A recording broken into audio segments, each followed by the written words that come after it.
Party బలపరిచిన అభ్యర్థి సేగూరి సంధ్య శ్రీనివాస్ గౌడ్ గారు గ్రామ పెద్దలందరూ ఏకతాటిపై ఉండి గ్రామంలో ఎవరైతే గ్రామాన్ని అభివృద్ధి చేస్తారని ఆలోచించి సేగూరి సంధ్య శ్రీనివాస్ గౌడ్ని సర్పంచ్ అభ్యర్థిగా అందరి సమక్షంలో సర్పంచ్ అభ్యర్థి ఎన్నుకోవడం జరిగింది. కాబట్టి దయచేసి గ్రామం అభివృద్ధి చెందాలంటే మనం ఖచ్చితంగా బీఆర్ఎస్ పార్టీ గతంలో చేసిన కొన్ని 2 విషయాలు చెప్తాను. గతంలో దేవునిపల్లి గ్రామ పంచాయతీ లేదు, సీసీ రోడ్ లేదు, డ్రైనేజీ సమస్య చాలా ఉండే. బీఆర్ఎస్ ప్రభుత్వం అంజయ్ యాదవ్ ఎమ్మెల్యే ఉన్నప్పుడు గతంలో మాకు గ్రామ పంచాయతీ రావడం జరిగింది. చించో నుంచి దేవునిపల్లి వరకు రోడ్డు వేయడం జరిగింది. మరియు దేవునిపల్లి నుంచి ఇక్కడ తంగడిపల్లి వరకు రోడ్డు వేయడం జరిగింది.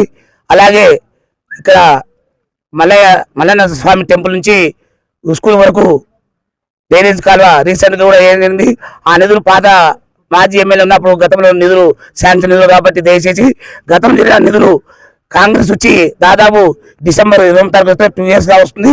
₹1 పని జరిగింది దేవునిపల్లిలో అభివృద్ధి నోచుకోలేదు. కాబట్టి దయచేసి దేవునిపల్లి గ్రామ ప్రజలందరికీ పేరున నమస్కారాలు తెలియజేస్తాం. ఎందుకంటే అభివృద్ధి కొట్టేద్దామా అరాచకాన్ని కొట్టేద్దామా ఒకసారి మనసా వాచా కర్మను ఆలోచించి మంచి వ్యక్తి మనసున్న వ్యక్తి